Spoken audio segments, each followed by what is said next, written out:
Good. So we shall now go on to our next speaker, Dr. Mohit Dogra, who is a vitreoretina and uveitis consultant from PGI Chandigarh, and he's going to showcase his video management in large submacular hemorrhage. And the discussant would be Dr. Karobi.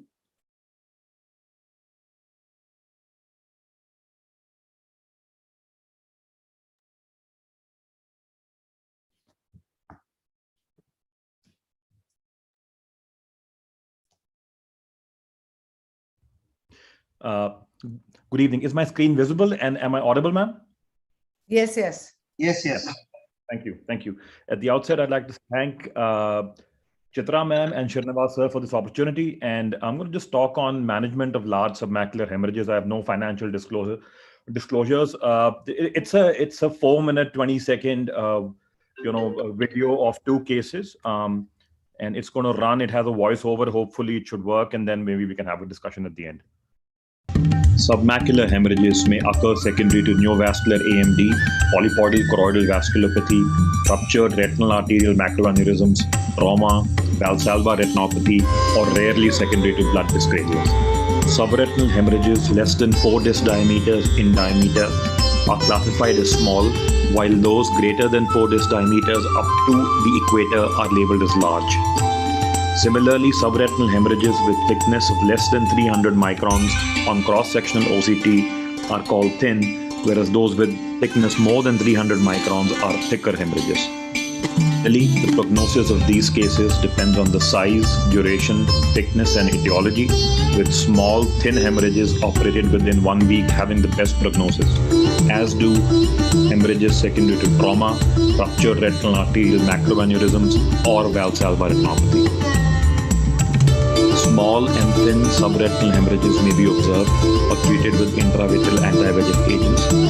Slightly thicker hemorrhages may require pneumatic displacement or vitrectomy combined with intravitreal or subretinal tissue plasminogen activator.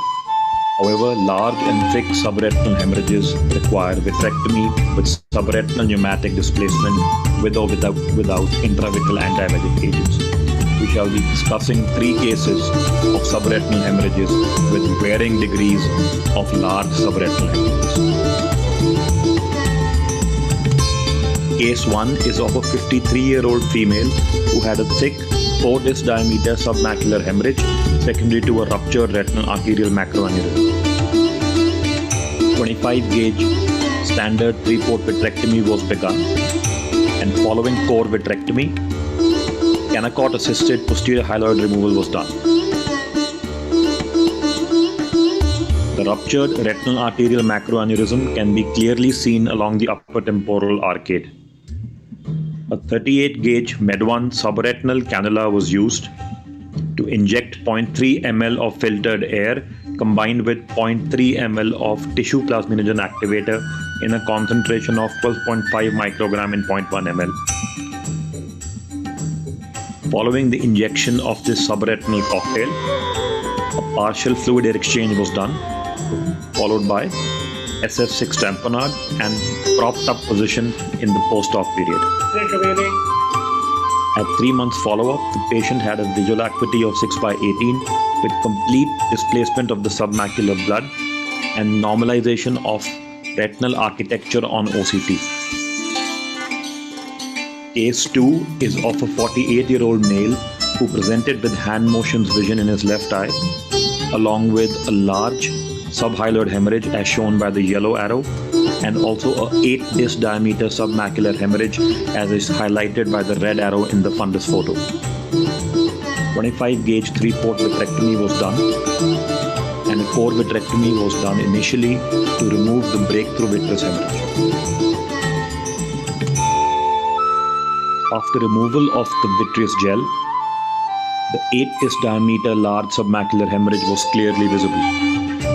The 38 gauge subretinal Med1 cannula was again used to inject 0.4 ml of filtered air along with 0.4 ml of TPA in a concentration of 12.5 microgram in 0.1 ml into the subretinal space.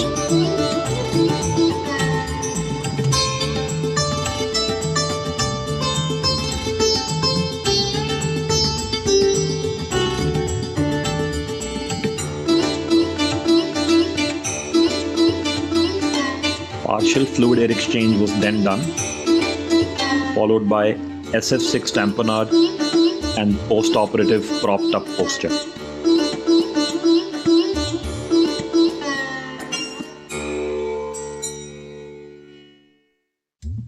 At 6 weeks follow-up, the patient had a visual acuity of 6/18 with complete displacement of submacular bleed and normalization of foveal anatomy on OCT.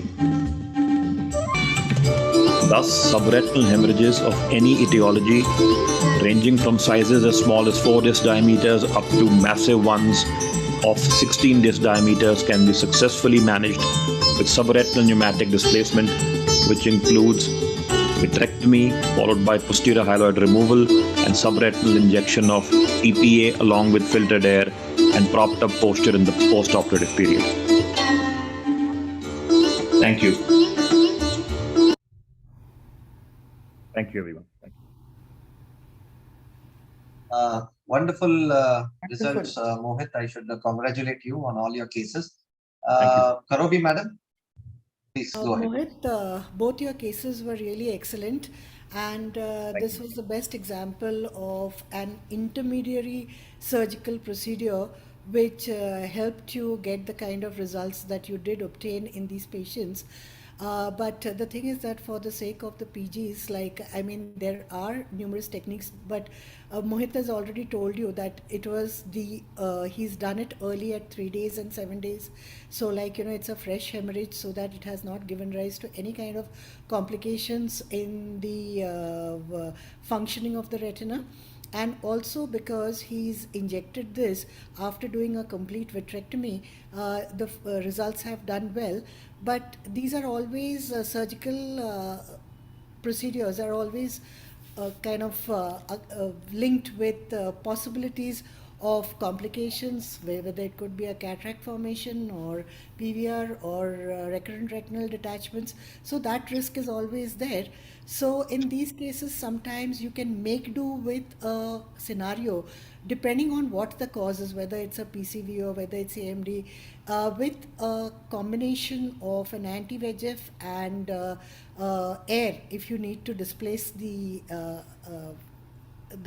hemorrhage, submacular or the subretinal hemorrhage. Surgery is not a good indication with TPA or without TPA because the results have not been really equivocal. And the thing is that this is a good alternative, but again, you have to be very careful. You have to be armed with your 38 gauge cannula and the TPA, which is again costly and a little difficult to procure. And all in all, it was good. But Mohit, just one question to you. Did you get a scotopic ERG done on these patients of yours? I did not, ma'am.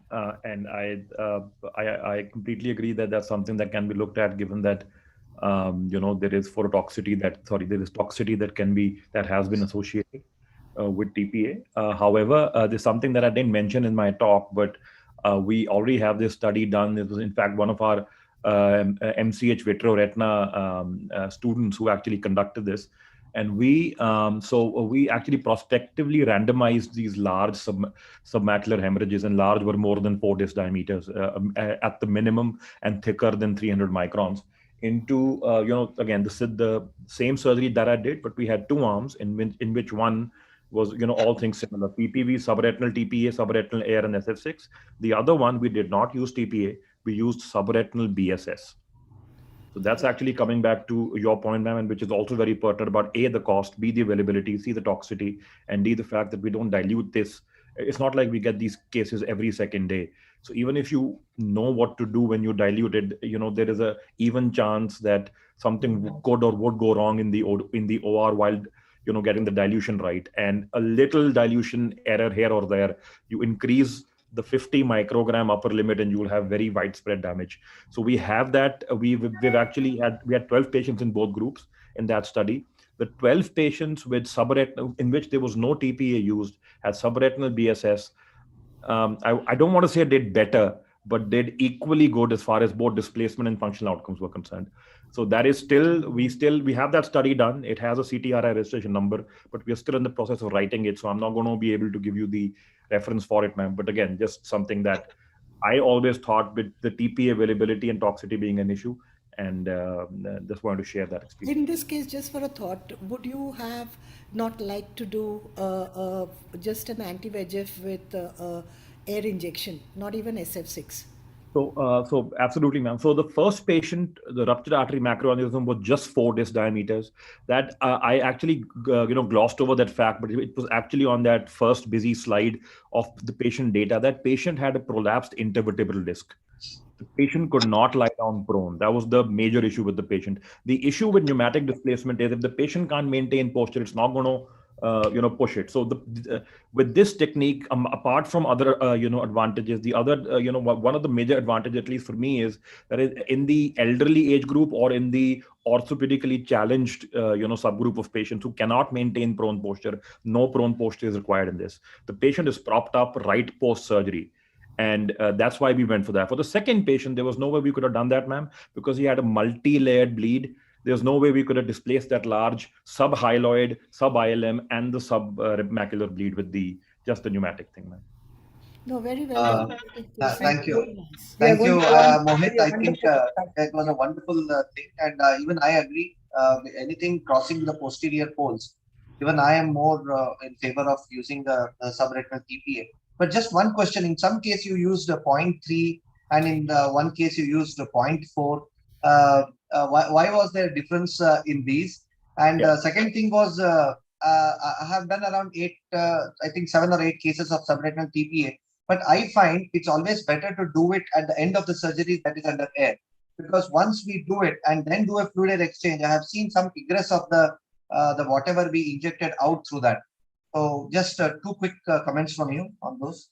Absolutely, sir. Thank you. Both great points, sir. I think coming to the first one regarding the dosage, again, the upper limit of the volume of the cocktail that I inject is about 0.8, 0.9 ml.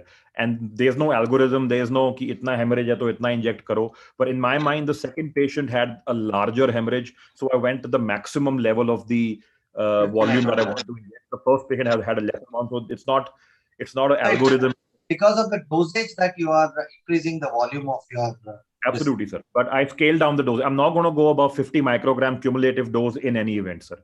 Regarding the second question, sir, about so if we were to inject, TPA followed by air in the same injection, I think the air tends to rise up and tends to tamper the sternotomy site. And of course, there is some egress, but lots of times that egress could be of the of the blood, which is either partly liquefied, not because of TPA, because of that. And I don't think we can prevent the complete egress, sir.